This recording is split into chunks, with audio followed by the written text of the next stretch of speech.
요한복음 13장을 지금 두 번째 말씀을 나누고 있습니다. 지난주는 공주 수련회 때문에 전교인 수련회를 다녀왔습니다.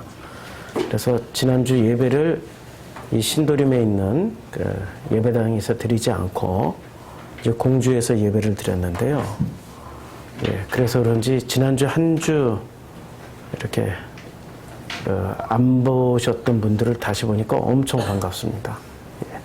자주 봐야지, 그리고 밥도 자주 먹어야지 서로 이렇게 마음이 통하고 말이 나눠지고 그런 행복한 시간이 될 것 같습니다. 이 13장은 참 가슴 아픈 내용이 나옵니다. 가룟 유다, 바로 너가 배신할 거야. 그랬더니 가룟 유다가 그 떡 조각을 받고 나간 즉시 밤이 되는 그런 굉장히 슬픈 그림이 있는 그런 성경이 바로 요한복음 13장입니다. 요한복음 13장에 가룟 유다 사건을 설명하기 위해서는 우리가 읽어야 될 성경 말씀 중에 하나가 내가 너희에게 행한 것 같이 너희도 행하게 하려 본을 보였노라. 이 말씀이 키워드입니다. 이 말씀이 왜 키워드가 될까? 글씨 크기를 좀 키워놓을게요. 이 15절이 내가 너희에게 행한 것 같이 너희도 행하게 하여 이렇게 내가 행한 것 같이, 이게 무슨 말씀입니까? 내가 행한 것 같이 너희도 행하게 하겠다라는 얘기예요. 그러니까 강력한 행동 메시지가 들어있는 거죠. 근데 강력한 행동 메시지를 우리 주님이 이렇게 하게끔 하시는 방식이 굉장히 다릅니다.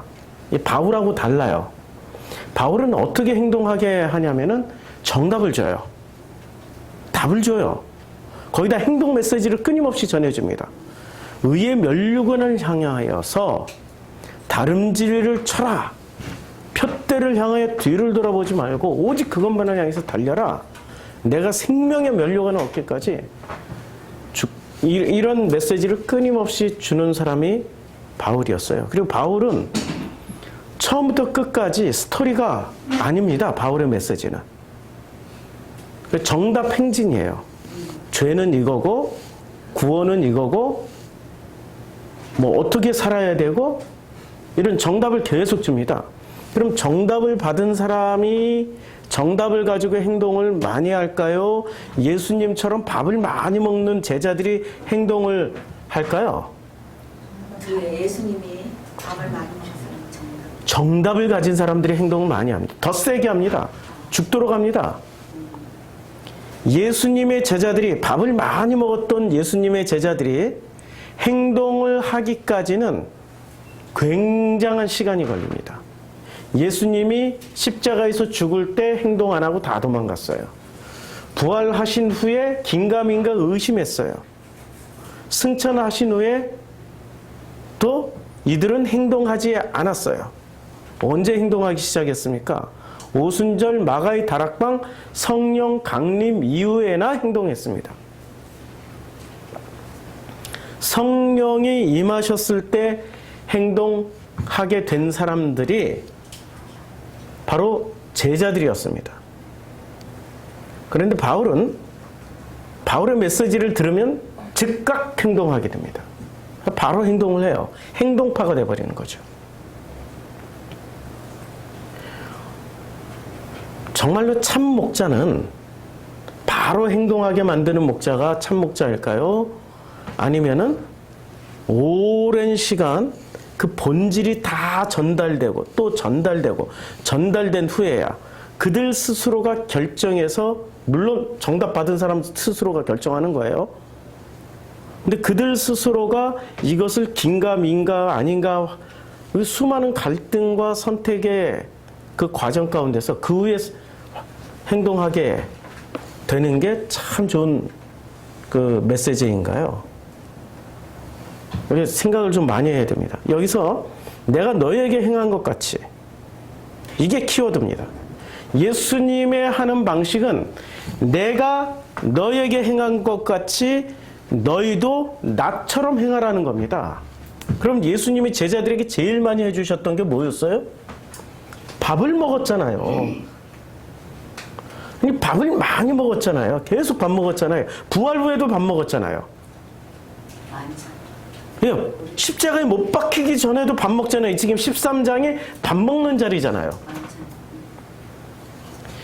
예수님과 제자들의 관계에서 가장 중요한 때는 꼭 밥을 먹습니다.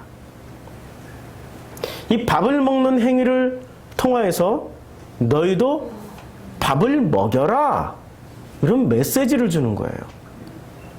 근데 이 밥 먹는 행위를 통하여서 그들도 다른 사람들에게 밥을 먹이기까지 굉장히 많은 시간이 걸립니다. 16절, 내가 진실로 진실로 너에게 이르노니 종이 주인보다 크지 못하고 보냄을 받는 자가 보낸 자보다 크지 못하다. 종이 주인보다 크지 못합니다. 키 크다는 얘기가 아니고 그 모든 가지고 있는 모든 것을 다 통틀어서 종합한 말이죠. 보냄을 받은 자가, 자, 여기서 보냄을 받은 자는 누구죠? 예수님이죠. 그럼 보내신 분은 누구세요? 아버지죠. 그러니까 보냄을 받은 아들은 보내신 아버지를 증거하는 게 요한복음입니다. 그래서 아버지라는 단어가 제일 많이 나오는 성경이 창세기부터 계시록까지 다 통틀어서 요한복음이에요. 요한복음은 아버지에 의한 아버지를 위한 아버지의 성경책입니다. 예수의 아버지란 말입니다. 그러니까 보냄을 받은 자가 보낸 자보다 크지 못하다. 확실하게 당신의 자리매김을 했어요. 그러면 17절에 이렇게 말씀하십니다. 너희가 이것을 알고 행하면 복이 있으리라. 너희가 무엇을 알아요? 보냄을 받은 자가 보낸 자보다 크지 못하다. 그리고 보낸 자가 훨씬 커. 이 말을 알고 행하면 복이 있다라는 말씀은 지금 16절은 예수님 말씀이지만 이것을 알게 될 때는 예수님 말씀이 아니라 누구의 말씀이 되는 거죠? 제자들의 말씀이 되는 거죠. 제자들은 이렇게 얘기하는 거예요. 나는 예수에 의해서 보냄을 받은 자야. 나보다 나를 보내신 분이 훨씬 크신 분이야. 그분이 누구요? 예수라고요. 우리가 무슨 말을 들을 때 있잖아요. 이건 문장 그대로 보면 큰 실수합니다. 이게 지금 변환돼서 들어와야 돼요. 지금 건너가는 장면이잖아요. 그래서 자꾸 건너가야 되는 거예요. 근데 건너가지 않고 그냥 머무르려고 그래요. 여기가 좋사오니 여기다 초막새 짓고 그냥 여기서 영원히 삽시다, 이래버리는 거죠. 그때 예수님이 자 내려가자 이래버려요. 산통 깨는 거죠. 산통을 팍 깨버려요. 우리 주님은 분위기 그런 거 안 따집니다. 바로 산통 확 깨버리신 분이 주님이세요. 보다 본질적인 게 뭐냐는 거죠. 본질적인 것은 지금 눈에 보이는 이 아름다운 그 변화산에서 살자는 얘기가 아니라 보다 근본적으로 훨씬 더 좋은 게 있어. 그걸 지금 가서 배우고 깨닫고 충분히 몸으로 습득을 해야 돼 라면서 내려가신 거예요. 그게 바로 변화산 사건인 것처럼 지금 예수님이 보냄을 받은 자, 예수를 얘기하는 거죠. 보낸 자보다 크지 못하다. 아버지를 말씀하시는 거예요. 근데 너희가 이것을 알고 보냄을 받은 자, 여기서는 여기서는 제자들이 되는 거예요. 지금 너희가 이것을 알고의 내용이 이거 아니에요? 그러니까 보냄을 받은 자가 보낸 자보다 크지 못하다는 얘기가, 그러니까 제자들은 보낸 자 예수보다 크지 못하다는 얘기예요. 이것을 알고 행하면 복이 있는 거예요. 우리가 예수 닮자, 예수처럼 살자라고 하면서 항상 딜레마는 뭐예요? 십자가 아니에요. 십자가에서 죽었다고 하는데 아무것도 안 죽어 있어. 아니, 죽었다고 하는데 아무것도 안 죽어 있다니까요. 교회 나오는 목적이 뭡니까? 살려고 나오는 겁니까? 죽으려고 나오는 겁니까? 죽으려고 나와야 되는데 살려고 노력하는. 그렇죠. 죽으려고 나오려고 하는데 다들 살려고 나와요. 영생을 얻으려고 나와요. 영원히 살려고 나온단 말입니다. 맞잖아요. 교회에 나와서는 잘 죽는 법을 배우는 데가 교회고 잘 죽는 걸 가르쳐주는 데가 교회예요. 그럼 누가 잘 죽는 것을 가르쳐줄 수 있을까요? 목사가 가르쳐줘야 되잖아요. 근데 목사가 죽어봤어야지. 목사가 자기 삶 속에서 죽어봤어야 죽는 법을 가르쳐주는 거 아니에요. 죽어본 적도 없는 사람이 죽어라 죽어라 하는 것은 나도 안 죽고 너도 죽지 마라는 얘기예요. 죽어본 사람만이 죽음을 가르칠 수 있습니다. 죽음을 전할 수 있어요. 우리는 말로만 그렇게 얘기를 해요. 십자가에서 이미 못 박혀 죽었다. 나는 십자가에서 죽고 이제는 새 사람이 되었다. 겉사람은 죽고 속사람이 태어났다. 옛사람은 죽고 새 사람이 태어났다. 라고들 얘기를 해요. 누가? 바울을 따르는 사람들은. 결론부터 배웠고 정답부터 배웠으니까. 이게 정답 맞아요. 그런데 예수를 따르는 사람들은 죽음이 얼마나 힘든다라는 것을 예수와 함께 살면서 뼈저리게 경험을 했던 거죠.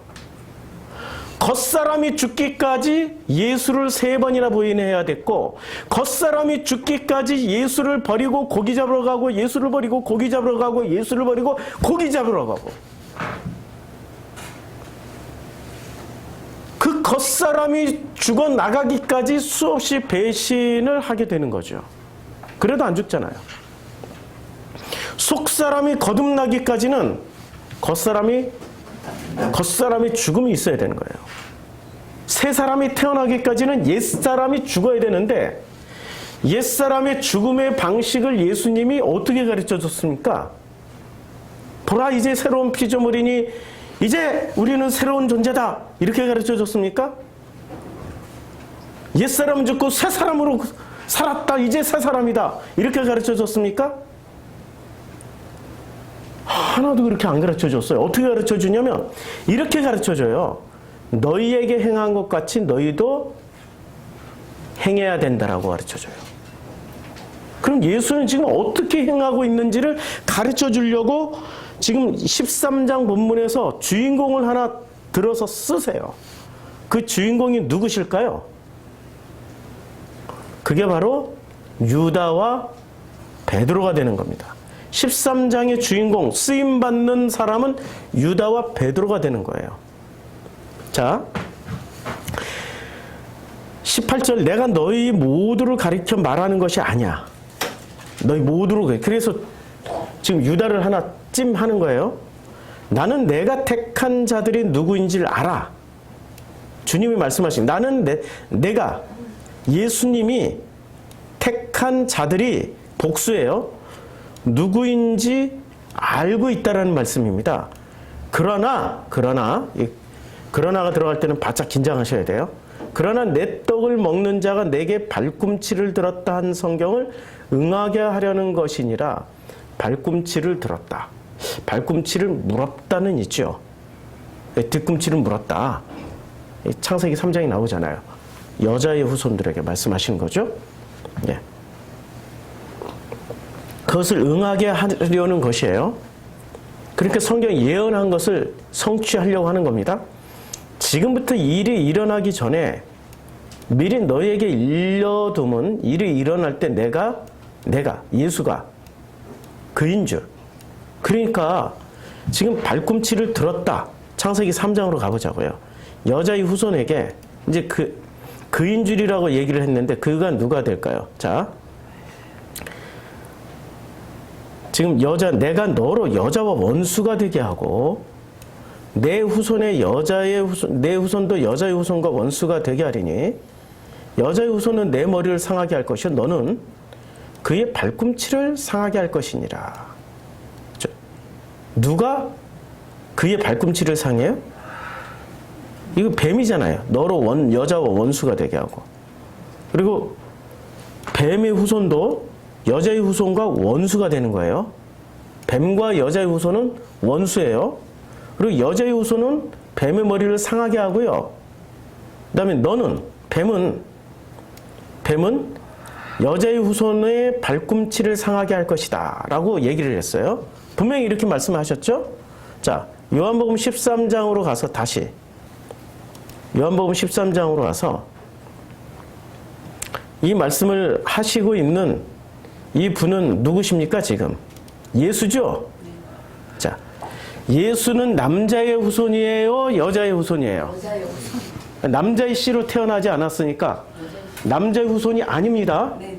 족보를 치더라도 남자의 후손으로 집어넣지 말고 여자의 후손의 족보에다 다시 집어넣어야 돼요. 그래서 예수의 정확한 족보는 유다 지파일까요? 아버지를 따라서 유다 지파가 되어야 될까요? 아니면 여자의 후손을 따라서 레위 지파가 되어야 될까요? 예, 레위 지파가 되어야 돼요. 지금 마리아는 레위 지파 소속 여자입니다. 그렇죠? 그러니까 예수님은 혈통상으로는 레위 지파이지만 전통에 따르면 아버지의 피를 따르니 아버지의 족보를 따르니까 유다 지파가 되는 거예요. 레위 지파이자 유다 지파이신 분이 바로 예수예요. 그래서 민수기에서 이것을 제가 민수기 강의할 때 설명을 많이 드렸어요. 잘 들으시면 도움이 될 겁니다. 그러니까 여자의 후손이에요. 이분은 자, 여자의 후손인데 뱀의 후손은 그럼 누구일까요? 뱀의 후손. 뱀이 무슨 짓을 했어요? 선악지식을 먹게 했죠. 그럼 선악지식을 먹은 사람들은 여자의 후손이 될까요? 뱀의 후손이 될까요? 뱀의 후손. 뱀의 후손이 되는 거죠. 선악지식을 먹은 사람들은 뱀의 후손이 되는 겁니다. 여기 다 써놓은 게 지금 이걸 풀어나가는 과정이에요. 여기까지 가려면 좀 더 이 기초 공부를 다 하셔야 됩니다. 자, 나는 내가 택한 자들. 지금 예수께서 누구를 택하셨어요? 10장에 보면 이런 말씀하셨습니다. 양은 그의 음성을 들어요. 그리고 예수는 자기 양의 이름을, 선한 목자는 자기 양의 이름을 각각 불러 인도하여 내요. 그리고 자기 양을 다 내놓은 후에 앞서가면 양들이 이 선한 목자의 음성을 아는 거로 목자를 따라가요. 타인의 음성은 알지 못해요. 왜 타인을 따르지 아니에요. 예. 저 큰 숙제 하나 풀었습니다. 예. 아주 간단하더라고요. 정말로 자기 양은 자기만 따라요. 그리고 자기 양이 아니면 아무리 불러도 안 따라요. 예수께서 이 비유로 그들에게 말씀하셨으나 그들은 그가 하신 말씀이 무엇인지 알지 못하냐. 알지 못하죠. 제가 지금 무슨 말씀하는지. 알지 못한다. 그래서 예수께서 또 다시 말씀하십니다. 내가 진실로 진실로 너희에게 말하노니 나는 양의 문이다 라고 말씀하세요. 그리고 예수보다 먼저 온 자는 다 절도요 강도니 양들이 듣지 아니하였느니라. 예수보다 먼저 온 자들이 누구였을까요? 아니, 예수보다 먼저 오신 분들이 누구셨어요? 선지자예요? 예언자예요? 왕이었어요? 누구였어요? 뱀이 먼저 왔잖아요. 선악 지식을 따먹게 만든 뱀이 먼저 왔잖아요. 예수, 지금 육신으로 태어나신 예수보다 먼저 오신 분이, 만약에 예수보다 먼저 오신 분의 리스트를 뽑으라면 다윗, 솔로몬 다 들어가야 돼요. 다니엘 싹 다 들어가야 된다니까요. 이런 분들을 말씀하시는 건 아니란 말이에요. 예수보다 먼저 오신 분은 선악 지식입니다. 뱀이었죠. 그래서 도둑이, 이 뱀이 오는 것은 이제 뱀의 정체를 찾았어요. 이게 도둑이에요. 선악 지식이 도둑이고 도둑질하고 죽이고 멸망시키려는 것 뿐이에요. 예수님이 온 것은 양으로 생명을 얻게 하고 더 풍성히 얻게 하려는 것이기 때문에 예수는 그래서 선한 목자예요. 선한 목자는 중요한 키워드가 여기서 나옵니다. 13장하고 연결되는 키워드. 양들을 위하여 목숨을 버립니다. 삭구는 목자가 아니고 양도 제 양이 아닙니다. 예수와 바울이 같이 죽었어요. 근데 예수의 죽음의 대가는 뭐였어요? 양을 위해서 목숨을 버렸잖아요. 그렇죠? 그리고 예수의 죽음으로 온 인류가 구원을 받습니다. 그럼 바울의 죽음으로 온 인류가 구원을 받습니까? 그건 아니잖아요. 그렇죠? 이거부터 구분하셔야 돼요. 이거부터 구분할 때 비로소 신약 성경이 눈에 보이기 시작합니다. 요한계시록이 눈에 보입니다. 신약 성경이 마태, 마가, 누가, 요한복음 이 복음서가 있습니다. 복음서가 있고요. 구성이 이렇게 되어 있어요. 복음서가 있고 그 다음에 사도행전이라는 역사서가 있습니다. 그 다음에 바울서신이 있습니다. 바울서신이 있고 그리고 또 뭐가 있어요? 바울서신 너무 많이 해놨다. 요만큼만 할게요. 여기에 바로 히브리서가 있습니다.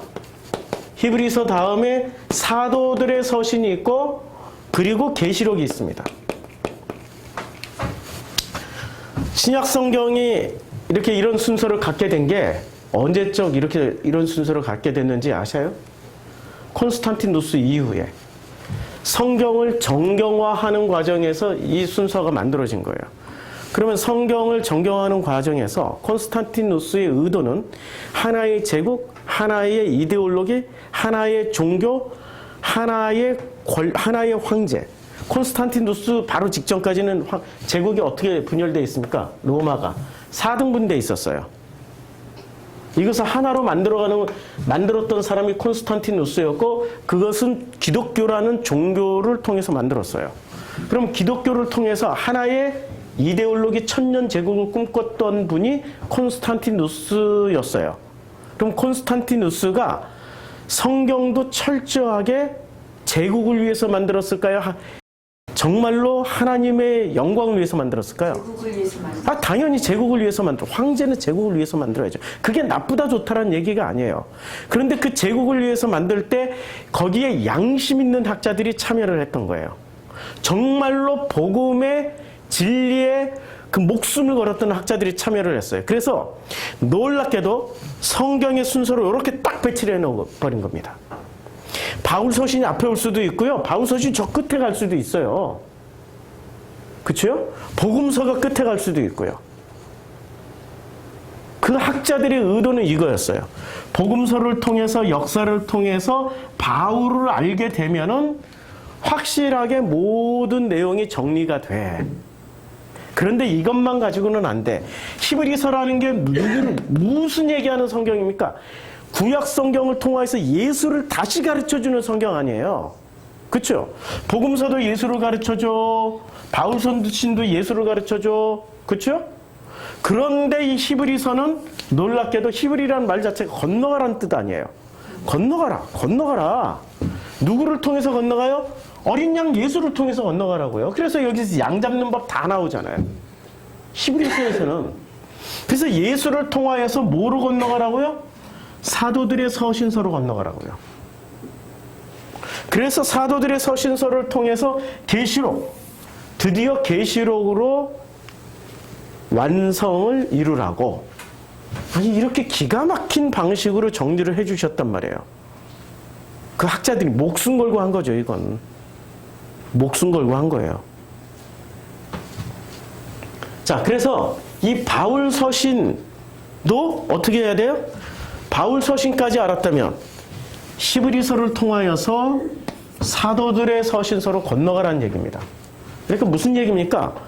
바울까지만 알았어? 그것 가지고는 안 돼. 히브리 건너가야 돼. 예수를 구약 성경을 통하여서 예수를 다시 배운 후에 사도들의 서신서로 넘어가야 그때 비로소 사도들의 서신서가 이해가 돼. 사도들이. 자, 나는 선한 목자라. 예수는 목자는 양을 위해서 목숨을 버렸어요. 이 결과로 양들이 구원을 받습니다. 바울의 죽음은 구원을 이루는 죽음은 아니에요. 실천했던 사람, 이 말씀을 실천했던 사람의 죽음이죠. 자, 요한복음으로 다시 건너갈게요. 13장에 보면 13장에 이렇게 말씀하고 있습니다. 지금부터 이제 내가 18절, 17절부터 너희가 이것을 알고 행하면 복이 있으리라. 무엇을 알아요? 아니, 예수가 무엇을 아니면 너희에게 행한 것 같이 너희도 행하게 하려는, 내가 했던 것과 같이 너희도 하라는 말씀, 이것을 알고 행하면 복이 있는 거예요. 근데 이것의 내용이 무엇이에요? 종이 주인보다 크지 못하고 보냄을 받은 자가 보낸 자보다 크지 못하다라는 거예요. 그렇죠? 자, 그러면 자, 여기까지 잘 이해를 하시면은 이제 드디어 18절, 내가 너희 모두를 가리켜 말하는 것이 아니다. 모두를 가리켜 말하는 게 아니에요. 모두는 아니에요.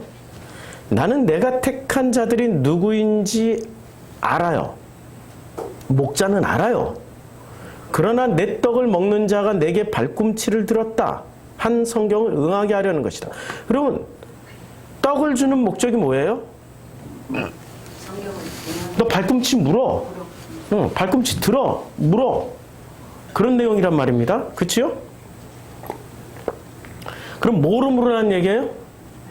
선악 지식으로 물으라는 얘기예요. 지금부터 일이 일어나기 전에 미리 너에게 일러두면 일이 일어날 때 내가, 예수가 누구예요? 여자의 후손으로 발꿈치 물리는 대표라는 것을 믿게 하려는 거예요. 지금 구약 성경의 말씀을 그대로 이루려 하기 위해서 이 장면을 지금 만드신 거예요. 이 장면. 우리는 성경에 있는 장면을 읽을 때마다 우연히 일어났다, 우연히 그렇게 뭐 일어났다라고 생각을 해요. 그렇지 않아요. 성경에 우연은 없어요. 반드시 하나님의 필연만 있습니다. 좋은 감독은 있잖아요. 모든 내용의 흐름이 자연스럽게 논리적으로 정말 그럴 것이다라는 개연성을 가지고 흘러가게 만드는 감독이 참 좋은 감독이에요. 그래서 모든 내용의 스토리가 끊어지고 연결이 안 되고 각자는 굉장한 어떤 중요한 메시지를 다 던져주지만 하나도 연결이 안 돼. 스토리 자체가 하나도 꿰어지질 않아. 그러나 그 장면에서 던져주는 이 주옥 같은 멘트가 있어. 내 안에 너 있다. 뭐 이런 것처럼. 아무도 안 웃으시네. 그게 스토리가 있을 때 감동이 되는 거지. 스토리가 없을 때 읽으면은 뭐 어떤 잠언처럼은 들어올지 몰라도 잠언처럼, 그것을 잠언처럼 받았으면은, 율법처럼 받았으면 어떻게 돼요? 그걸 행하는 행동이 누구예요? 나죠. 나가 돼요. 그때부터 선악지식이 된다라는 거 기억하시고, 자, 내가 진실로 20절, 진실로 너에게 이르노니 내가 보낸 자를 영접하는 자는 나를 영접하는 것이요 나를 영접하는 자는 나를 보내신 이를 영접하는 것이다. 지금 여기서 또 다시 반복하는 거야. 보낸 자가 커요? 보내심을 받은 자가 커요? 보내심을 받는 자가 아니, 보낸 자가 크죠. 보내심을 받은 자가 적은 거죠. 다시 주님이 또 확인하시는 거예요. 내가 보낸 자를 영접하는 자는 누구를 영접하는 거예요? 예. 그러니까 내가 보낸 자를 영접하는 자는, 그러니까 누가 보내는 거예요? 지금 여기서는 예수가 누구를 보내시겠다는 얘기예요? 제자들을 보내면은 누구를 영접하는 거예요? 예수를 영접하는 거죠. 그러면 예수를 영접하는 자는 누구를 보내요? 나를 보내신 이를 영접하니까 누구까지 영접하게 되는 거예요? 하나님 아버지까지 영접하는 거죠. 이제 관계가 해결이 돼요? 그래서 이 관계를 철저하게 지금 예수가 지금 교통 정리하고 넘어가는 거예요. 지금 이 제자들을 보내야 되는데, 제자들을 요 신약 성경 구성상 제자들이 등장이 어디서 등장해요? 복음서에서도 등장하지 않고요. 사도행전에서 누가 주인공이에요? 12제자예요. 지금 이 말씀을 듣고 있는 12제자예요? 바울이에요. 주인공은. 사도행전에 바울이죠. 그 다음에 바울 서신의 주인공은 12제자예요? 바울이에요. 바울이죠. 자, 바울이 큽니까? 바울을 보내신 분이 큽니까? 보내신 분이 그렇죠. 그렇죠? 네. 자, 바울은 끝까지 누구에게 인정받으려고 그랬어요? 예수님. 하나님한테 인정받으려고 그랬어요? 아니면 초대교회 전체에게 인정받으려고 그랬어요? 초대교회 전체에게 인정받는. 아니 바울은 범인이란 말이에요. 탄압하고 멸시하고 죽이러 다녔던 범인이란 말이에요. 그러니까 교회 들어갈 때마다 어떻게 해야 돼? 나 아니야. 나 아니야. 나 변했다니까 이러고 들어가야 되는 거죠. 아니 초대교회 갈 때마다 지금 바울이 전도하러 다니는 사람들은 그 사람들이 생짜배기 완전히 예수를 모르는 이방인이라고 생각하시면 안 돼. 진짜 이방인의 사도는 바나바였어요. 바나바 때문에 비로소 안디옥 교회에서 그리스도인이라 일컬음을 받게 된 거예요.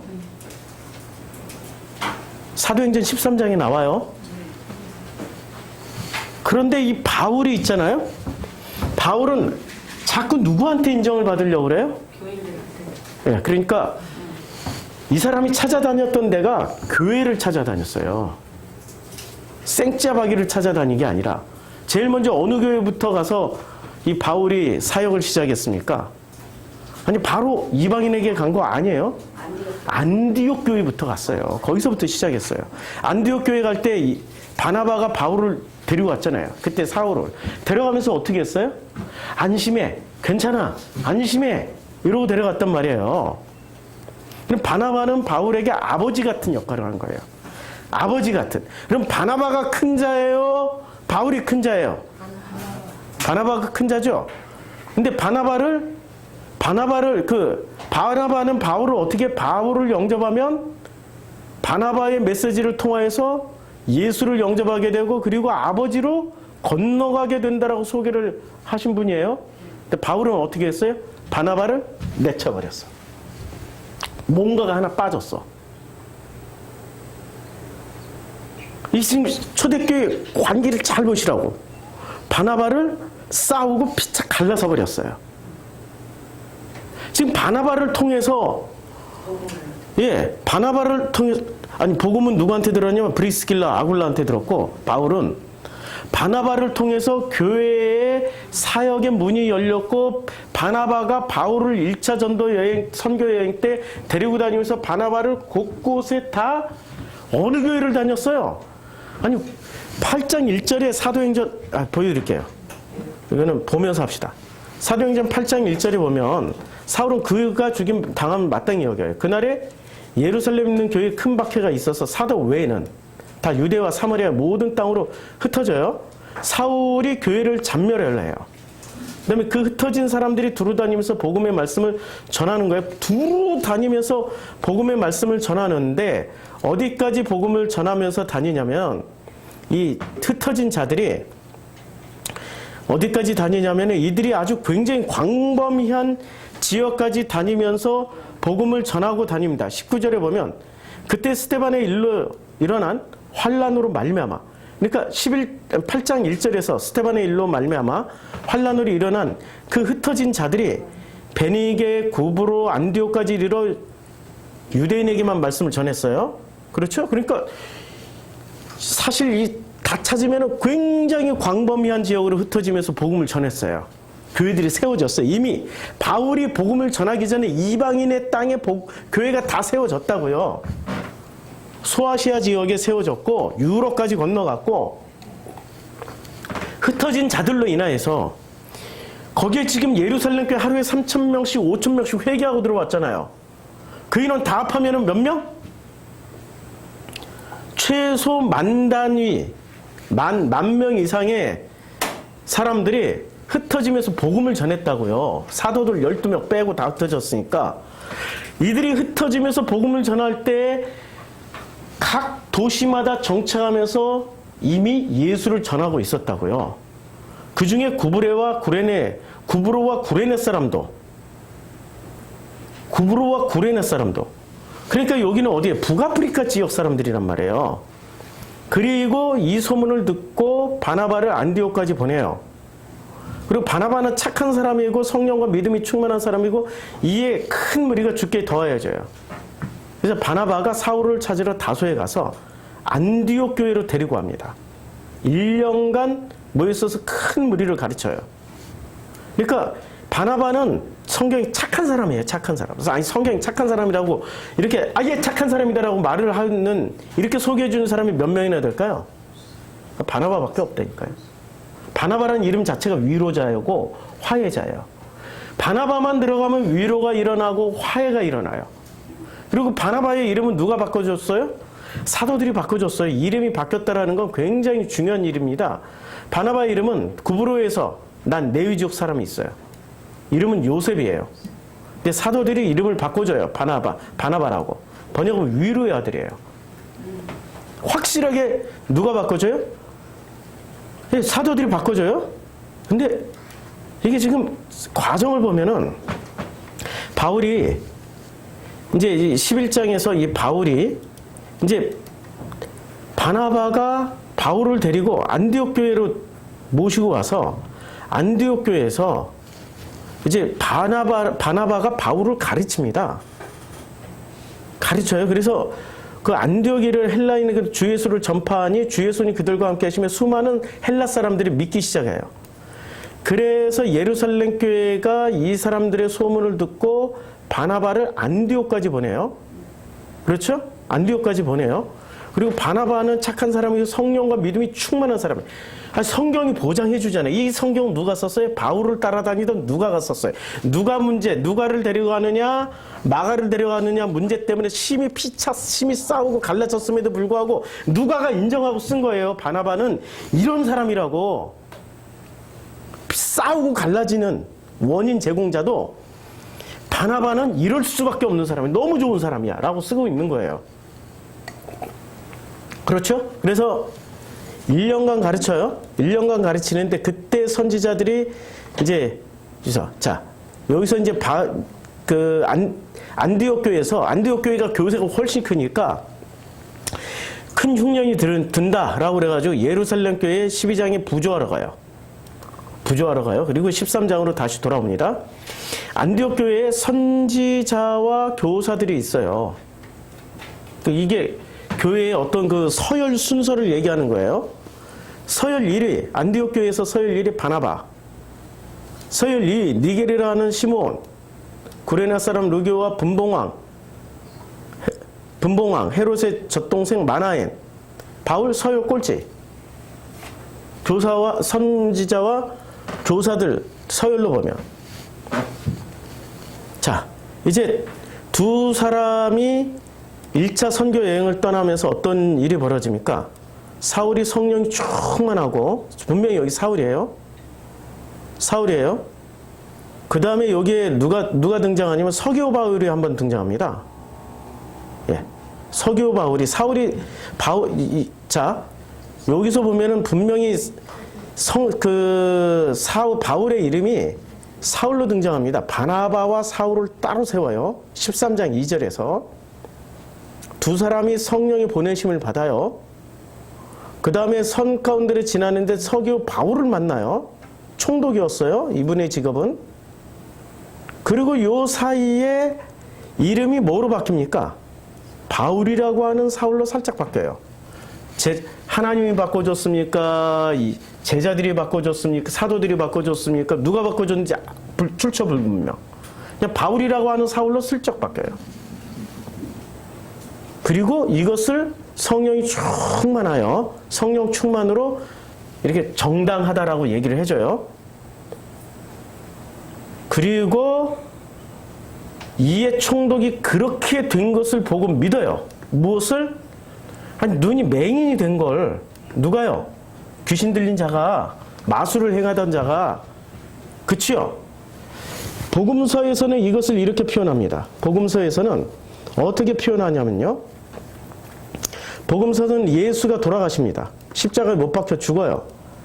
십자가에 못 박혀 죽는데, 자, 이제 예수를 죽이고 27장에 보면은 예수가 십자가에 못 박혀 죽는데 어떤 일이 벌어지냐면은 예수가 죽는데 지진이 일어납니다. 막 그 땅이 갈라지고요. 엄청난 그 기적과 이적이 일어납니다. 예수께서 무덤들이 열리고 자던 성도의 몸이 많이 일어나고 땅이 진동하고 바위가 터져요. 그리고 휘장이 위로부터 아래로까지 찢어져요. 근데 백부장이 어떻게 봅니까? 백부장과 및 함께 예수를 지키던 자들이 지진과 그 일어난 일들을 보고 무엇을 봤어요? 일들을 보고 든 일을 보고 심히 두려워 이르되 이는 진실로 하나님의 아들이었도다라고 얘기를 합니다. 그러면 그 마가복음은 어떻게 설명하냐면요. 이 장면을 자, 백부장이 이제 이 성소를 향해서 성소 휘장이 위로부터 아래로 찢어져요. 근데 예수를 향해 섰던 백부장이 그렇게 숨지심을 보고 이 사람은 진실로 하나님의 아들이었도다. 그럼 마태복음은 예수를 고백하는데 예수의 죽음을 보고 고백을 합니까? 된 일을 보고 고백합니까? 된 일을 보고 고백하잖아요. 근데 마가복음은 죽음을 보고 고백해요? 된 일을 보고 고백을 해요? 죽음을 보고 고백하죠. 어느 게 더 진실한 고백이에요? 어느 게 더 신뢰성이 있어요? 된 일은 기적이잖아요. 기적 없으면 안 믿겠다는 얘기잖아. 마가복음의 고백은 예수의 죽음만 보고 예수만 보고 고백하는 거예요. 엄청난 차이가 있죠. 이거는 굉장한 차이가 있는 거예요. 자, 누가복음의 고백도 한번 보자고요. 누가복음에서 예수가 이제 돌아가셔요. 누가복음에서 예수가 돌아가시는데, 자, 아이고, 누가복음의 22장에서 돌아가시나 보다. 이게 지금 마우스가 내 뜻대로 안 움직여요. 지금 누가복음 맞죠? 자, 누가복음에서 이제 돌아가시나요? 22장에? 어디 몇 장에서 돌아가셔요? 예, 베드로가 저도 늘 성경을 읽지만 갑자기 막 이렇게 하면은 나도 당황스러워가지고 자, 안식일이 23장에서 돌아가시네요. 자, 23장에서 돌아가시는데 자, 때가 제6시쯤 되었어요. 해가 빛을 잃고 온 땅에 어둠이 임해요. 제9시까지 계속해요. 성소 휘장이 가운데로 찢어져요. 그치요? 그런데 이 백부장이 그 된 일을 보고 하나님께 영광까지 돌려요. 이르되 이 사람은 정녕 의인이었도다라고 그래요. 그러니까 이 사람은 예수를 보고 하나님의 아들 의인이라고 고백을 해요? 아니면 된 일을 보고 고백합니까? 된 일을 보고. 예, 된 일과 예수만을 보고 하는 고백하는 건 엄청난 차이점이 있어요. 엄청난 차이점이 있어요. 자, 사도행전으로 다시 돌아가서 13장에 보면은 어떤 일이 벌어집니까? 이게 총독이 무엇을 보고 고백을 해? 그렇게 된 것을 보고 믿는 거예요. 그렇게 된 것을 보고 믿는 거라니까요. 바울이 행했던 능력을 보고 믿는 거예요. 자, 지금 요한복음에서는 뭐라고 말씀하고 있습니까? 요한복음이 지금 예수가 아주 정교하게 말씀하시는 거는 무슨 말씀하시면 너희에게 행한 것 같이 너희도 행하게 하는 거예요. 그래서 이렇게 하는 일은 종이 주인보다 크지 못하고 보냄을 받은 자가 보낸 자보다 크지 못하다는 걸 얘기하기 위해서요. 그렇죠? 그럼 예수가 커요? 아버지가 커요? 그래서 예수는 아버지께로 보내는 사명이란 말이에요. 오신 목적이. 그럼 이 사도들을 제일 먼저 어떻게 해야 돼요? 사도들을 자기를 통하여서 아버지께로 보내요. 그렇죠? 그러면 이때 사도와 예수와의 관계는 누가 커요? 예수가 사도들을 보냈으니 예수가 크지요. 그런데 사도들이 예수를 통하여서 아버지께로 갔어요. 그 다음부터는 아버지를 만난 후부터는 이 다음부터는 누가 보내심을 받은 자예요? 사도들이. 제자들이 보내심을 받은 자죠. 그러면 보내심을 받은 자는 누구에게로 보내야 돼요? 아버지께로 보내야 되죠. 그렇죠? 된 일을 가지고 자기가 바울이 돼야 되는 거예요? 아니면 아버지께로 보내야 되는 거예요? 아버지께로 보내야 되죠. 그렇죠? 깨닫습니까? 아멘. 이것을 알고 행하면 복이 있으리라. 아주 정교한 논쟁을 지금 여기서 하고 있는 거예요.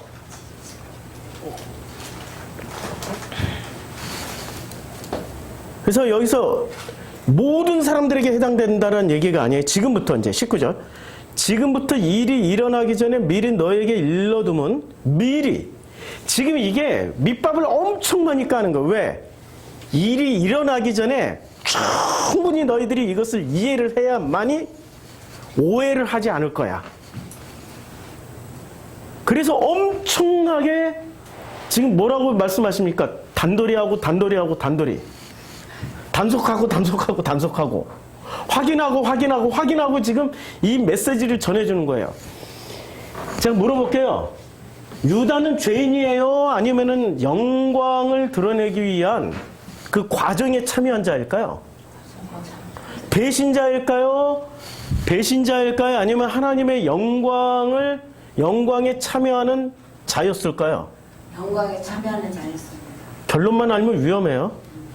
그것 때문에 지금 이렇게 정교하게 들어가는 거예요. 지금 본문은 우리가 생각하는 배신자, 가룟 유다 이런 걸 얘기하기 위해서 하는 게 아니란 말입니다. 성경을 음미하기 위해서. 예, 발꿈치를 상하게 하는 자들, 선악 지식도 품어야 되는, 자, 지금부터 일이 일어나기 전에 너에게 일러두면 일이 일어날 때에 예수가 누구? 그인 줄. 그가 누구예요? 원해심을 받는 아니고 발꿈치 물린 자. 성경을 잘 읽어야 돼요. 너무 쉽게 도식적으로 넘어가면 안 돼요. 그게 결론이 그렇게 해서 나온 결론은 복음이 아닐 가능성이 무지 높아요. 우리는 성경을 그냥 성경만 얘기하고 성경만 읽고 성경만 풀어준다고 그 사람이 좋은 설교자, 좋은 복음전도자라고 생각하는데 그거 굉장히 큰 착각입니다. 성경은 자기가 죽어야만이 보이는 게 성경이에요. 살아있으면 죽었다 깨나도 안 보입니다. 살아있으면 죽은 척하고 깨나도 안 보입니다. 말 교정했어요. 살아있는 사람은 죽은 척은 할 수 있어요. 그러나 진짜로 죽은 거는 결코 아닙니다. 죽어야만이 볼 수 있는 것, 죽어야만이 깨달을 수 있는 게 성경이에요. 죽은 자가 읽어야 비로소 성경은, 이 말씀은 로고스가 되고 그 로고스를 통해서 아버지를 만나게 되는 거죠. 일이 일어날 때 내가 그인 줄 너희가 믿게 하려 합니다. 이제 일이 일어나야 예수가 바로 선악 지식에 물려 상하게 된 그인 줄 알게 되는 거죠. 그러면 선악 지식이 이 물고 물리는 게임이 어디서 나오냐면요. 그 창세기 3장에 우리가 읽었던 본문에 누가복음 9장에 보면요. 어떤 말씀이 나오면 이제 그 병고치러 이 사도들을 다 보내줍니다. 사도들이 돌아와 자기들이 행한 모든 것을 예수께 여쭈니 데리고 따로 베세다라는 고을로 떠났어요. 이제 사도들에게 물어보니까 이 사도들이 뭐라고 대답을 합니까? 예? 사도들에게 12제자를 불러 모으사 귀신을 제하고 병을 고치는 능력을 줘요. 하나님이 나를 전파하며 앓는 자를 고치게 해요. 그래서 이 사람들이 각 두루 다니면서 곳곳에 복음을 전하며 병도 고쳐요. 굉장한 일을 행했습니다. 그리고 나서 이 사람들이 다 돌아와서 예수께 보고를 합니다. 보고를 하는데 어떤 일이 벌어집니까? 이들이 보고 배운 것을 얘기를 하는데 어떤 일이 벌어져요?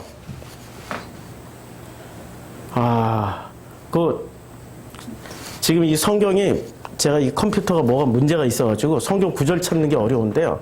사단이 하늘로서 땅에 번개처럼 떨어지는 것을 내가 보았노라. 이게 9장이 나옵니까? 10장이 나옵니까? 10장이 나오네요. 10장에 가서 물어보니까 이제 어떤 일이 벌어지냐면 사단이 자 여기 있습니다. 예수께서 이르시되 70인까지 보내요. 12제자가 보내지고 70인이 돌아와 이르되 주여 주의 이름으로 주의 이름이면 귀신들도 우리에게 항복하되 누구 이름이면? 예수 이름이면 귀신들도 항복하는데 예수 이름 부른다고 귀신들도 항복 안 한 장면이 나와요. 어디서 나와요? 스게와의 아들들이 예수 이름을 부르고 귀신을 쫓다가 그 귀신이 오히려 스게의 아들들을 덮쳐버렸어요. 내가 예수도 알고 바울도 아는데 너는 누구냐 하고 덮쳐버려요. 그러니까 예수 이름이 중요한 거예요. 그 사람들이 예수 내용물을 가지고 예수 이름을 불렀기 때문에 중요한 거예요. 내용물을 가지고 예수 이름을 불렀기 때문에 귀신들도 우리에게 항복하는 거예요. 그때 예수께서 뭐라고 말씀하십니까? 이르시되 사탄이 하늘로부터 번개같이 땅에 떨어지는 것을 보았어요. 그러니까 내가 너에게 뱀과 전갈을 밟으며, 그러니까 사탄이 하늘로부터 번개같이 떨어졌어요. 그리고 나서 뱀과 전갈을 밟으며 원수의 모든 능력을 제어할 권능을 이제 주신 거예요. 그쵸? 이미 살아계실 때 주셨어요. 그러면 땅에 떨어졌어요. 땅에 떨어진 것을 우리는 뱀을 어디를 밟아야 돼요? 뱀 머리를 밟아야지. 힘을 못 쓰지. 꼬리 밟았다고 어떻게 돼요? 물리죠. 그렇지. 아무리 땅에 떨어진 뱀이라도 머리를 밟아야 되는 거죠. 자, 그러면 다시 요한복음 13장으로 건너와서, 자, 이렇게 왔다 갔다 하니까 좀 어렵습니까? 아니, 성경을 이렇게 읽어야죠. 맞아요. 성경을 무슨 한 구절 읽고 하나 홍알홍알 얘기하고, 한 구절 읽고 홍알홍알 그것만 얘기하고, 그거는 성경은 창세기부터 계시록까지 쓰여진 목적이 있을 거 아니에요.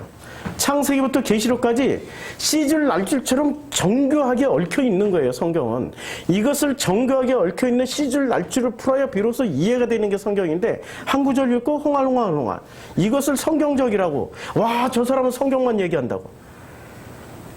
아직도 수준이 예수도 모르고 바울도 모르는 거예요. 바울도 모르는 거야. 자, 그래서 이 사람을 이제 13장에 예수님께서 내가 진실로 전실로 너에게 이르노니 내가 보낸 자를 영접하는 자는 누구를 영접해요? 예수를 영접하죠. 그리고 예수를 영접하면 나를 보내신 아버지를 영접하는 거예요. 21절 예수께서 이 말씀을 하시고 심령이 괴로워 증언하여 이르시되 내가 진실로 진실로 너희 중 하나는 나를 팔리라 말씀하셨어요.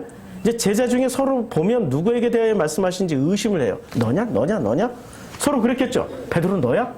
아니 제자들은 지금 여기서 지금 최소한 베드로, 안드레, 그 다음에 요한, 빌립, 그리고 또 누구? 이 요한복음 1장에서 누구 불렀어요?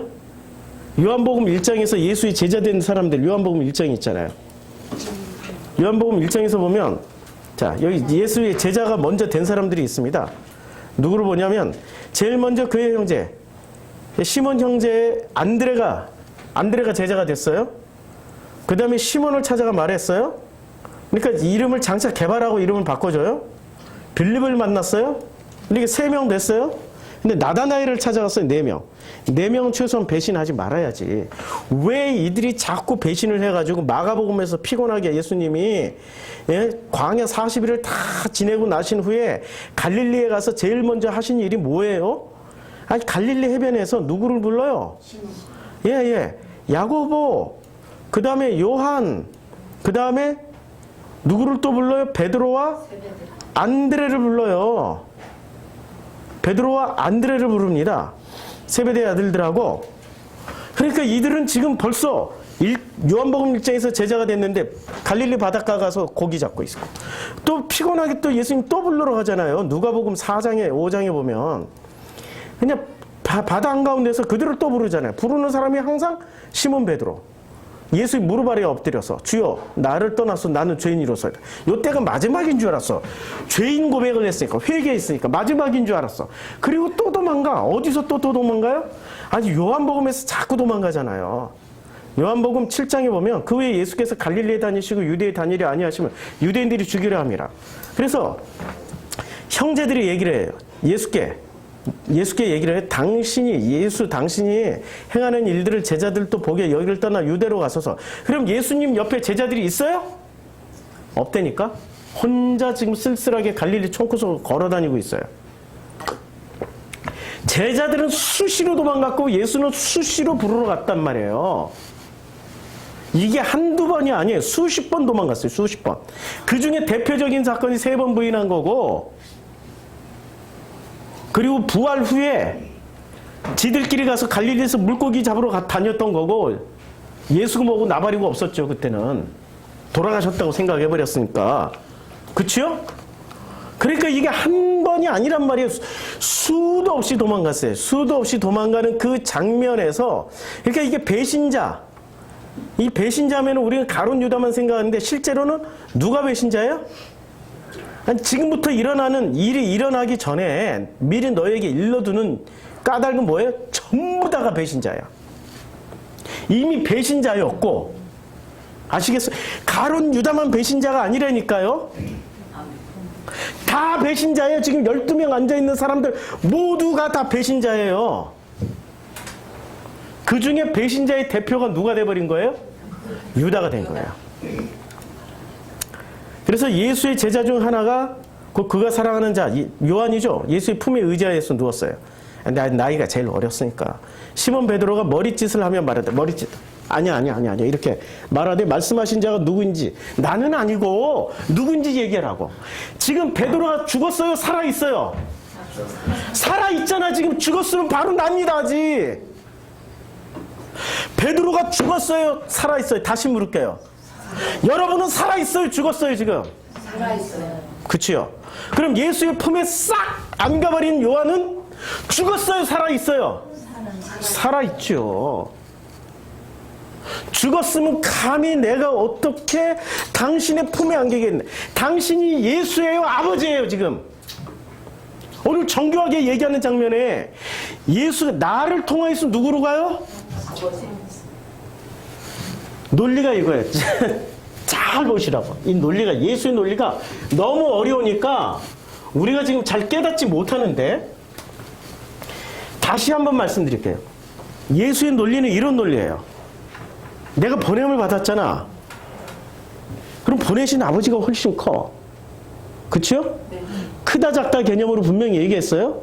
그럼 내가 너희를 보냈잖아. 그러면 너희보다 내가 커.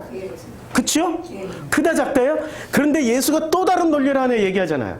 근데 너희가 나를 통해서 아버지께로 가면은 어떻게 돼요? 크다 작다 같다. 뭐예요? 같다. 그래서 성경을 앞뒤로 다 읽으셔야 돼. 14장 20절을 보라고요. 그래서 13장에 이렇게 말씀하시고 14장 20절 설교에서 그날에 내가 아버지 안에 너희가 내 안에 내가 너희 안에 있는 것을 너희가 누가 커요 여기서? 같다. 하나다. 그냥 같다. 성경을 읽을 때는 성경을 읽잖아요. 요거 하나만 씨줄과 날줄로 정교하게 얽혀있는 것을 풀어서 읽지를 않으면은 아무리 그 사람이 우리를 위해서 설교를 해준다 할지라도 우리를 살리는 설교일까요? 죽이는 설교일까요? 살리는 설교지. 죽이는 설교를 해야 된다니까. 오늘부터 제 별명은 이렇게 해주시면 감사하겠습니다. 죽여주는 목사, 죽여주는 설교자. 이 지금 우리 머릿속에 개념이 없으니까 이게 어느 교회에서도 어떤 설교자한테도 들어보지 못했기 때문에 이 개념이 안 바뀌는 거예요 지금. 예수는 지금 죽이러 온 거예요. 살리러 온 게 아니에요. 죽여야 누가 살려주세요? 아버지가 살려주신대. 예수가 살려주는 게 아니라 누가 살려줘요?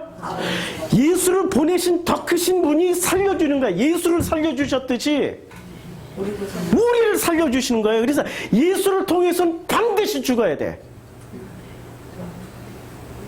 예수가 오신 목적은 죽이기 위해서 오신 거예요. 근데 우리는 예수를 살기 위해서 믿어요? 죽기 위해서 믿어요? 이제까지 예수 다 헛믿은 거죠. 엉터리로 믿. 살리는 예수를 소개하면은 그 설교자는 아무리 예수를 얘기한다고 해도 그 복음하고 상관이 없다. 상관이 없다. 자, 그래서 베드로, 그러니까 요한도 살아있어요. 베드로도 살아있어요. 그가 누구예요? 요한이 예수의 가슴에 그대로 의지하여 말하되 주여 누구니까? 라고 묻는 거는 나는 아니고 내가 품에 안겼으니까.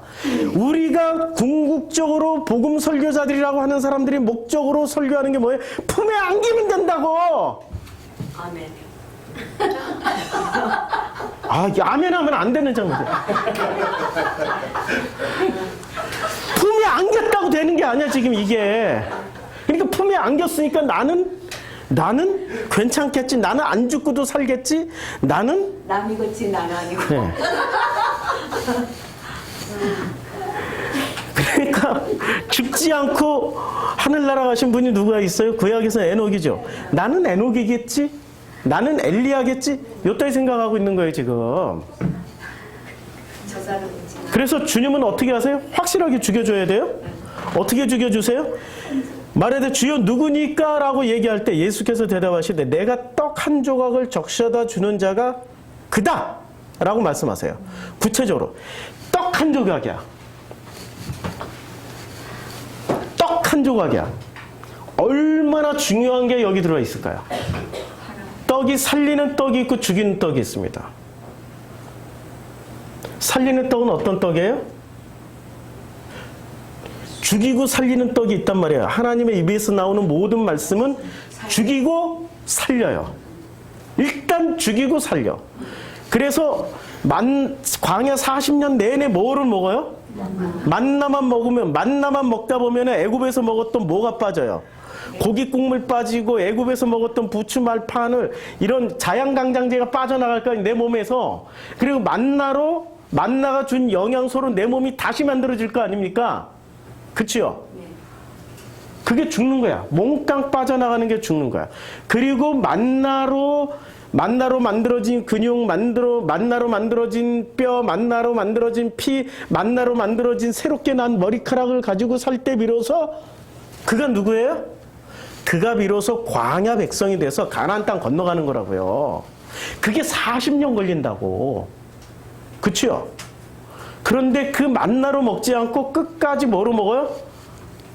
그냥 음식으로만 먹으면은, 음식으로 먹는 자는 지금 살아있으나 반드시 죽게 돼요. 근데 반드시 죽기 전까지는 어떻게 돼요? 안 죽어 있는 거야. 살아있는 거라니까. 죽었어요, 살았어요? 이 떡 조각을 받는 순간 이 떡을 죽음의 떡으로 받아야 됩니까? 삶의 떡으로 받아야 됩니까? 죽음의 떡으로. 죽음의 떡으로 받아야 되죠. 죽음의 떡으로 받아야 되는 거예요. 근데 사람들은 이 떡을 받을 때 어떻게 받아요? 나를 살리는 생명의 떡이구나 라고 그렇게 받아들여요. 죽어야 부활이 있는 거고, 죽어야 겉사람이 죽어야 속사람이 살아나는 거고요. 옛사람이 죽어야 새사람이 태어나는 거 아닙니까? 죽지도 않고 부활을 꿈꾸고 있고, 죽지도 않고 속사람이 일어나기를 원하고, 죽지도 않고 새사람으로 살기를 원한다라는 거는 가짜죠. 가면 쓰고 사는 거죠. 예수께서 지금 이 장면에서 무엇을, 마지막 최후의 만찬에 예수님께서 던지고자 그 모든 행위를 통하여서, 행동을 통하여서 내가 행한 것 같이 너희도 이와 같이 행하라고 말씀하신 그 목적은 죽어라는 거예요. 그렇죠. 내가 죽을 자리란 말이에요.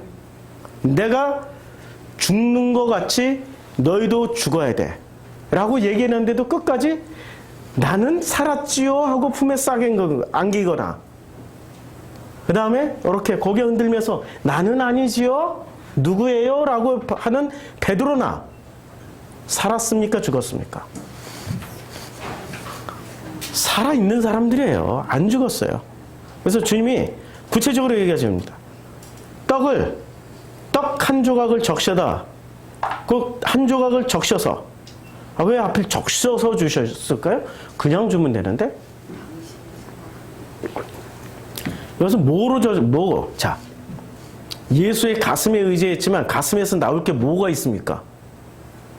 가슴에서 나올 수 있는 최고의 선물이 뭐냐고요? 눈물이란 말이에요. 예수가 뭐를 적셔서 주셔요? 가슴에 안겨있지만 눈물을 받지 못해. 맞죠? 아니, 지금 가슴에 안겨있는 제자가 눈물을 받아야 되는 거 아니에요? 눈물을 안 받아. 근데 떡 한 조각을 적셔다 주는 자가 하고 곧 한 조각을 적셔서, 물론 이렇게 뭘 찍었겠죠. 그런데 제가 읽기에는 예수의 가슴에서 나오는 그 눈물로 적셔서 가롯 시몬의 아들 유다에게 주시는 거예요. 우리가 받아먹는 매일매일의 떡 한 조각과 우리가 받아먹는 매일매일의 일용할 양식은 예수의 보내심을 받은 자의 눈물에 적셔진 음식을 우리가 먹고 있다고요. 배신자 아닌 사람 어디 있어요? 다 배신자라고. 지금 이 최후의 만찬에 앉아있는 사람 다 배신자라고. 예외 법칙 하나도 없다고. 그런데 누구는 난 배신자 아니에요, 이렇게 가로젓고, 누구는 품에 싹 품에 안겨 있으니까 나는 영생하겠죠, 였다고 생각을 하고 있는데, 그때 예수님은 가룟 유다에게 당신의 가슴에서 나온 그 물로 적셔주는 거예요. 조각을 받은 후 곧 사탄이 그 속에 들어. 사탄은 하나님의 허락이 있어야 움직이죠. 눈물로 허락하신 거예요. 이걸 선악으로 판단하시면 안 돼요. 우린 이제까지 선악으로 판단해서 배신자 가룟 유다라고 그랬단 말이에요. 이에 예수께서 유다에게 이르시되 내가 하는 일을 속히 하라. 내가 하는 일을 속히 하라고 말씀하세요. 이 말씀을 무슨 뜻으로 하셨는지 그 앉은 자 중에 아는 자가 아무도 없었어요. 어떤 이들은 이제 자기네들 수준, 그러니까 나머지 11명의 수준을 얘기해 주는 거예요. 유다가 돈꾀를 맡았으므로 명절에 우리가 쓸 물건을 사라. 그러니까 지금 이 사람들의 수준을 보는 거예요. 돈꾀를, 혹은 가난한 자들에게 무엇을 주라 하는 줄로 생각하는데, 이건 우리가 흔히 할 수 있는 생각이잖아요. 전부 다 설교자를 뭐로만 판단해요? 돈꾀를 맡았으므로 명절에 우리가 쓸 물건 사줄까 안 사줄까? 가난한 자들에게 이 교회 재정을 쓸까 안 쓸까? 지금 그런 수준이란 말이에요. 지금 주님은 그런 수준으로 말씀을 하지 않았는데, 인간들은 자기 수준으로만 생각을 한다니까요. 자기 관념으로만, 자기 로고스로만 하나님의 로고스를 판단해버려요. 너무 더워요. 온도를 조금만 좀 낮춰주세요. 예. 조금만 더. 24도로 해주시면 돼요. 예. 자, 유다가 이제 그 조각을 받고 나가니까 그건 뭐가 됐어요? 예, 밤이 된 거예요. 자, 우리는 있잖아요. 어떻게 살아야 돼요? 아침으로 살다 밤으로 살아야 돼요? 밤으로 살다 아침을 맞아야 돼요? 아니, 창세기 1장에 이렇게 말씀하시잖아요. 그렇죠? 그래서 저녁이 되고 아침이 되는 겁니다. 저녁으로 죽고 아침을 맞이하는 거예요. 우리는 이 요한복음을 읽을 때마다 어떤 식으로 읽냐면은, 요한복음을 읽을 때마다 밤으로 나갔으니 이게 저주받은 자야. 어? 밤으로 나갔으니 저주받은 자야. 이렇게 읽는 거 아니에요, 지금. 그런데 유다가 이것을 받고 나가니까 곧 밤이 되는 거예요. 저녁이 됐죠? 그는 아침을 맞이하면 되는 거예요. 근데 결론적으로 아침을 맞이하지 못하고 스스로 목을 내서 죽어버렸어. 하나님이 최고의 기회를 제일 먼저 누구에게 줬어요? 유다에게 줬는데, 유다는 그 깊은 뜻을 알지 못하고 스스로 목을 메고 죽어버렸어요. 가슴 아픈 일이죠. 너무나도 깊이. 그러니까 이 중에 12명 중에 가장 사랑하셨던 제자가 누구였어요, 실제는? 유다였죠. 그가 나간 후에 예수께서 이르시되, 다른 복음서에서는 차라리 나지 않았으면 이런 얘기를 했지만 요한복음은 이렇게 얘기를 해요. 중요한 장면입니다. 지금 인자가 영광을 받았고 하나님도 인자로 말미암아 영광을 받으셨다. 언제 영광을 받아요? 지금 이 순간. 언제? 무슨 장면에서? 유다가 받고 나가는 장면에서 주님이 바로 말씀하시는 거예요. 지금 인자가 뭐를 받아요? 그리고 인자로 말미암아서 보내신 아버지도 영광을 받는 거야. 아니, 지금 이게 떡 받고 나간 사람이 유다가 나갔는데, 그를 통해서 누구가 영광을 받아요? 예수님과 아버지가 영광을 받아버려요. 이해할 수 있습니까? 선악지식으로는 죽었다 깨닫아도 이해를 못해요. 나쁜 놈을 하나 만들어놔야 돼. 그래서 예수의 죽음은 그놈 때문이야라고 우리는 저주를 하면서 일평생 성경 그딴 식으로 해석을 했단 말이에요. 여기에는 선악지식이 없어요. 선악지식이 예수의 발꿈치를 물었지만 예수는 그것을 선악지식으로 해석을 하십니까? 안 하신다고요. 선악지식으로 해석을 안 하신다고요. 얼마나 중요한, 우리는 그러나 전부 다 선악지식으로 판단하잖아요. 저기 바람 세기 좀 낮춰주세요. 이게 녹음하는데 다 들어가죠. 바람 소리가 얼마나 큰지. 바람 세기를 좀 낮춰주세요. 예, 됐습니다. 예. 근데 하나님도 인자로 말미암아 영광을 받으셨도다. 만일 잘 보세요. 하나님이 그로 말미암아, 그가 누구예요? 예수예요, 유다예요? 유다로 말미암아 영광을 받으셨으면 누가 지금 하나님 영광을 받아요? 만일 하나님이 누구를 통해서 영광을 받아요? 유다를 통해서 영광을 받으셨으면 하나님도 자기로 말미암아, 하나님도 누구로 말미암아? 예, 하나님이 그로 말미암아, 지금, 예, 다시 31절을 다시 읽어 나갈게. 그가 나온 후에 예수께서 이르시되 지금 인자가 영광을 받았어요. 하나님도 인자로 말미암아 영광을 받았어요. 만일 하나님이 이제 이 말은 누구를 위해서 31절은 누구를 말하기 위해서 말씀하신 거예요? 유다를 말씀해. 만일 하나님이 유다로 말미암아 영광을 받으셨으면, 이게 if예요. 만일 받았으면 하나님도 어떻게 해요? 자기로 말미암아 그에게, 유다에게 영광을 주시는 거예요. 지금 떡 조각을 주신 것은 이게 마귀 들어가게 해가지고 너 마귀짓 하라고 주신 거예요? 영광을 받게 하기 위해서 주신 거예요. 근데 그것을 누가 선택해야 돼요? 받은 사람을 유다가 선택해야 되죠. 끝까지 안 죽고 살아남아 있어야지. 끝까지 안 죽고 살아남아 있으면 어떻게 돼요? 베드로가 왜 바뀌었어요? 아니, 베드로가 왜 바뀌었냐고. 3번 부인했기 때문에 바뀐 거 아니에요. 닭이 3번 울기 전에 너 나 부인할 거야 라고 얘기했는데 아니에요. 온 세상이 다 배신해도 나는 배신 안 할 거예요. 이러고 수도 없이 얘기한 사람이 베드로였단 말이에요. 닭 3번 울고 난 다음에 자기가 배신한 것을 확인했어. 그 다음부터 예수가 부활하시고 승천하신 후에 성령이 왔어. 그러면 이 배신했던 이 죄책감, 이 죄인됨은 사라질까요? 그대로 남아있을까요? 예수 보혈로 아무리 닦아도 안 닦인다는 거 아시죠? 다 체험해봤죠? 내가 지은 죄 아무리 예수 보혈로 씻고 세척제로 씻고 나중에 예수 보혈로 안 씻겨지니까 표백제로 씻잖아. 락스 부어서 씻잖아. 그래도 안 닦인다니까요? 마음에 쓰여진 건 안 닦여요. 그거 지워지면 큰일 나요. 마음에 쓰여진 게, 마음으로 기록되어진 것이 지워지면은, 우리는 뭐가 돼요? 하나님 앞에 섰을 때 아무것도 기억 못하는 바보가 돼 있는 거죠. 지워지는 게 아니라 넘어가는 거예요. 무엇으로 넘어가요? 나는 죽인 죄인입니다. 저는 죄인입니다.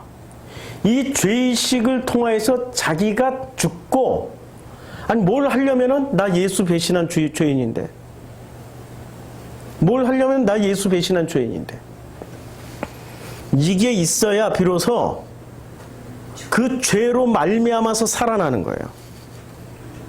죄로 죽고, 바울이 얘기했잖아요. 바울은 결론 기가 막히게 잘 주신, 죄에 대하여는 죽고 의에 대해는 살아나는 거예요. 바울이 기가 막히게 설명을 했어요. 그렇죠? 우리가 죄가 있는 까닭은 죄로 인해서 죽으라는 거예요. 그럼 베드로는 날마다 무엇을 할 때마다 전도를 해야 될까 말아야 될까? 오늘 몸이 힘들어서 귀찮은데 교회 가야 될까 말아야 될까? 11조 해야 될까 말아야 될까? 뭐를 해야 될까 말아야 될까 할 때마다 뭐가 생각나요? 나는 3번 배신한 죄인인데 죄에 대해서 죽고, 그때 나의 스승이었던 예수께서는 뭐라고 말씀하셨냐면은, 이렇게 말씀하셨어. 뭐라고 말씀하셨어요? 이렇게 말씀하셨죠. 너희가 내가 진실로 말씀하세요. 너희가 너희에게 행한 것 같이 너희도 행하게 하렵니다. 행하게 하기 위해서는 어떻게 해야 돼요? 그 속에 뭐가 들어가 있어야 돼요? 그런데 다른 죄는 죄로 여기지를 않는다고 이 사람들이 이제까지 죄라고 여겼던 거는 전부 뭐였어요? 안식일 범한 죄, 술 마신 죄, 뭐 이런 걸 죄라고 했단 말이에요. 그런데 그런 죄 가지고 유대 사회에서 변한 인간이 누가 있냐고. 아무도 안 변했다고. 그러니 진짜 죄를 딱 넣어준 거예요. 진짜 죄는 뭐예요? 관계를 망가뜨린 죄. 배신이 관계를 망가뜨린 거 아니에요. 관계를 훼손한 죄. 맞죠? 그 관계 속에서 인격적인 관계가 형성되어 있기 때문에 그 인격 안에서 나를 생각하게 된단 말이에요. 내가 그분을 배신했네.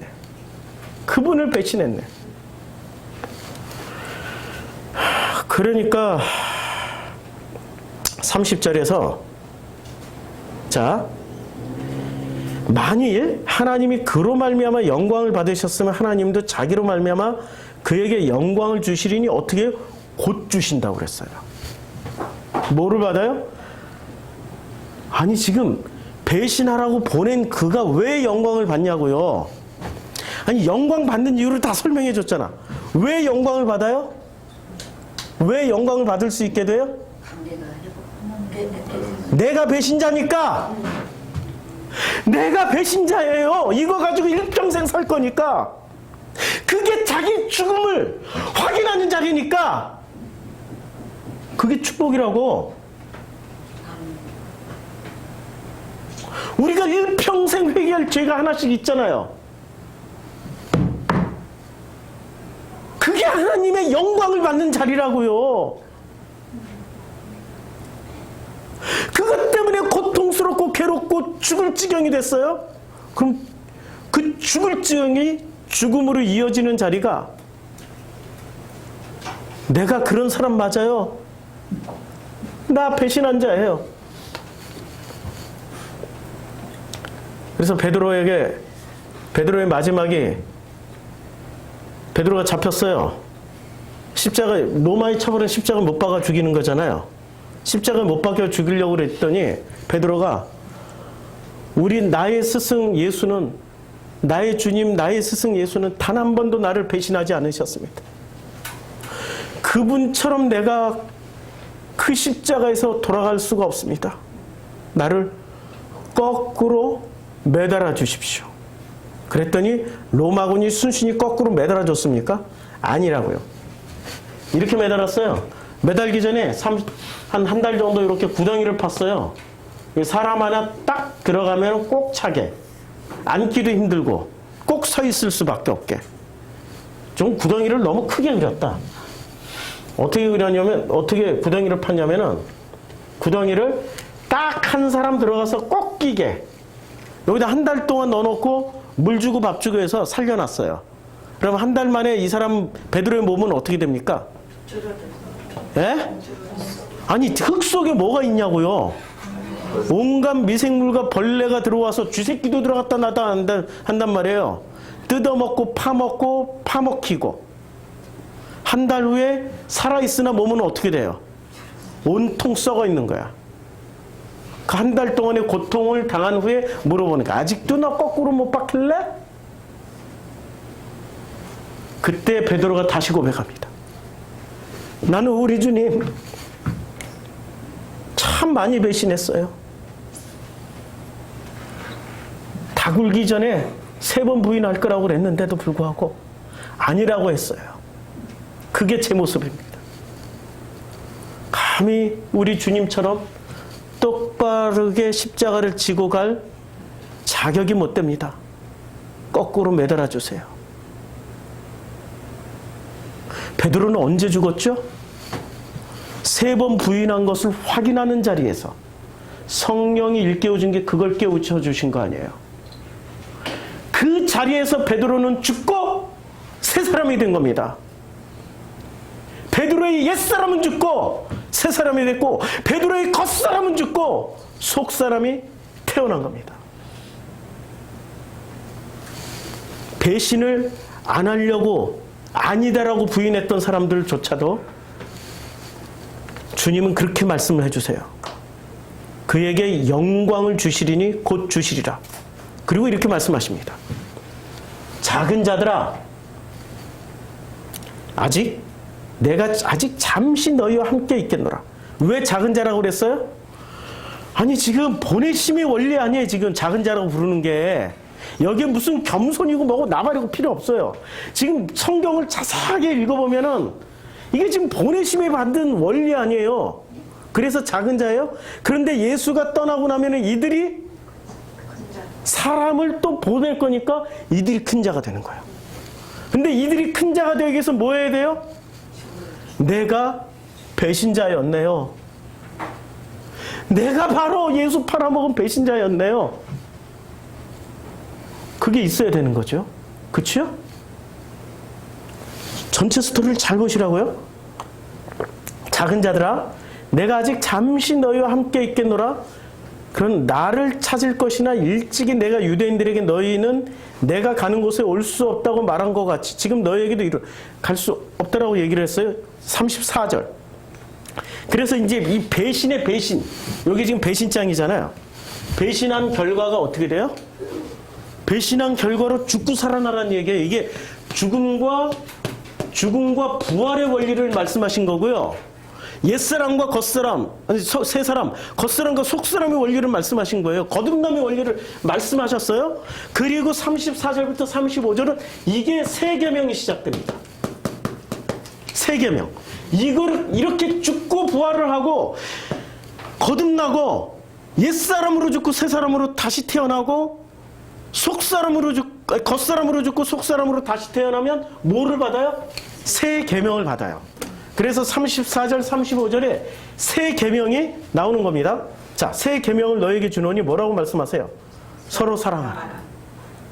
내가 너희를 사랑한 것 같이 너희도 서로 사랑. 뭐만 남아? 선악지식이 내려진 자리에서 뭐만 남아? 사랑밖에 안 남아. 너 배신했지? 너 나를 배신했지? 사랑밖에 안 남아요. 저도 이 메시지를 깨닫기까지는 얼마나 많은 배신을 당하고 또 배신을 했을까요? 그러니 깨닫는 거죠. 서로 사랑하라. 이거 쉽지 않아요. 그런데 정말로 진심으로 품게 되면 사랑하게 됩니다. 35절 너희가 서로 사랑하면 지금 누가 누구끼리 서로 사랑해요? 지금 여기 누구예요? 다 배신자들끼리.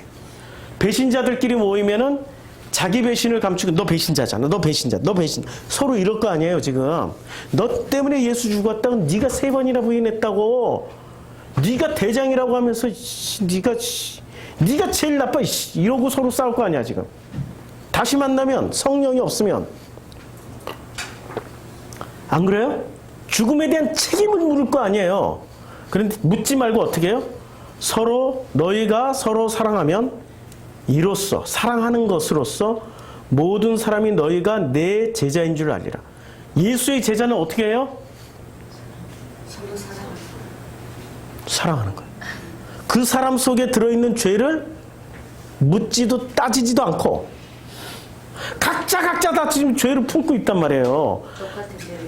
다 똑같은 죄 품고 있단 말이에요. 그런데 모든 사람이 너희가 서로 사랑하면 모든 사람이 너희가 내 제자인 줄 알리라 라고 말씀을 하십니다. 시몬 베드로가 이르되 주여 어디로 가시나이까? 쿼바디스 도미네.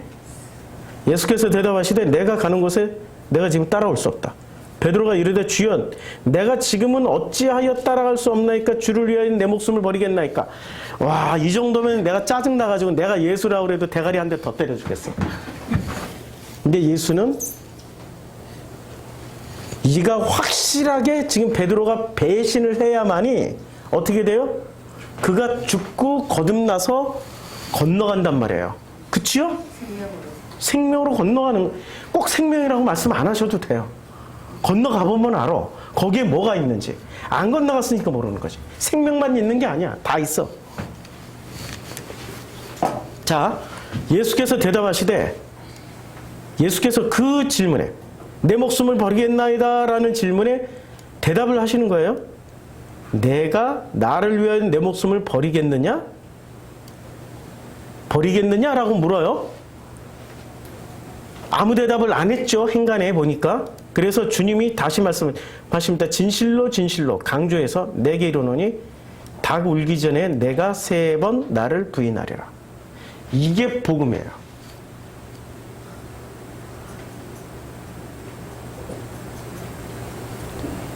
제가 작년 이맘때쯤에 요한복음 2년, 십계명 8년, 아니 창세기 8년에서 10년 말씀드렸어요. 닭 울기 전에 3번 나를 부인하리라. 10년 동안 같이 가기로 했는데 이분들이 이 메시지를 품는 날 비로소 죽고 거듭날 겁니다. 서로 사랑하라. 이게 지금 관념의 언어가 아니라 얼마나 구체적이고 현실적인 언어입니까? 맞죠? 그래서 다시 묻습니다. 심판할 것인가 누릴 것인가? 우리는 유다를 이제까지 심판해 왔어요. 우리는 이제까지 3번 부인한 베드로를 얕잡아 봤어요. 심판은 누가 하죠? 다른 사람은 다 배신할지라도 나는 배신 안 했어 라는 심판, 그 사람들이 심판자가 되는 거예요. 그 사람들이 선악 지식을 붙잡고 심판을 하는 겁니다. 정답을 가지고 있다고 해서 배신을 안 합니까? 정답 가진 자들이었어요. 12명은. 그들이 다 배신하게 된 거죠. 그치요? 정답을 가진 게 중요한 게 아니라 내가 행한 것 같이 너희도 이와 같이 행하라는 겁니다. 이와 같이 행하라는 게 뭐죠? 주님은 어떻게 우리를 살리셨어요? 죽여서 살린 거예요. 배신하게끔 해서 살려주신 거예요. 이걸 깨닫는 자들은 복이 있습니다. 이걸 깨닫지 못하고 자기 지식으로 정답 몇 개 챙겨가지고 심판만 하고 있어요. 그들은 심판만 하다가 심판자로서 살다가 심판만 하다가 갈 겁니다. 그런데 우리는 죄인이 돼 있습니다. 배신자예요.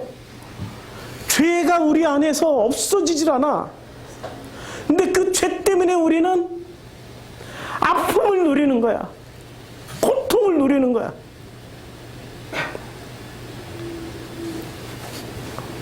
죄보다 더 큰 고통은 자식 앞세우는 거예요. 그까이 죄가 뭐가 됐다. 하나님은 제 마음속에 자식의 죽음을 넣어놨어요.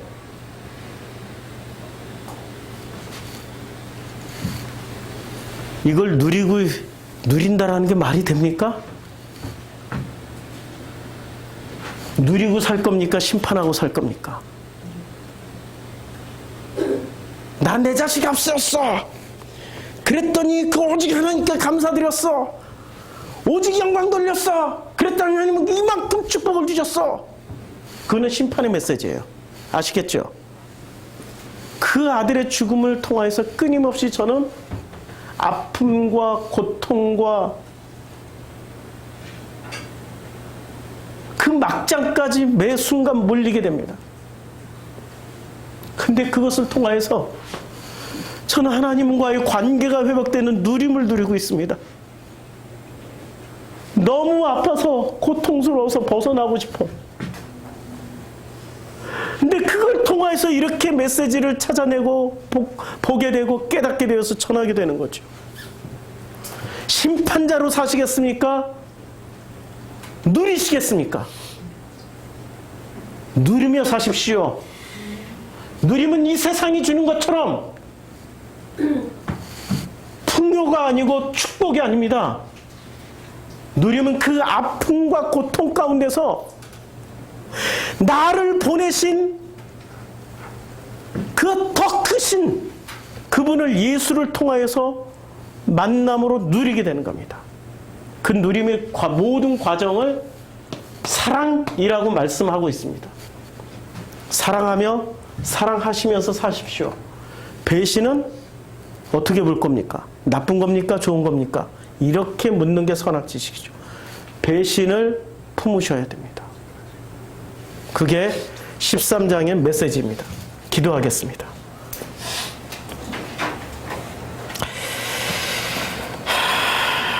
우리 이 시간 기도할 때 다 함께 정말 나는 누리는 자인지 배신하면서 살았던 사람인지,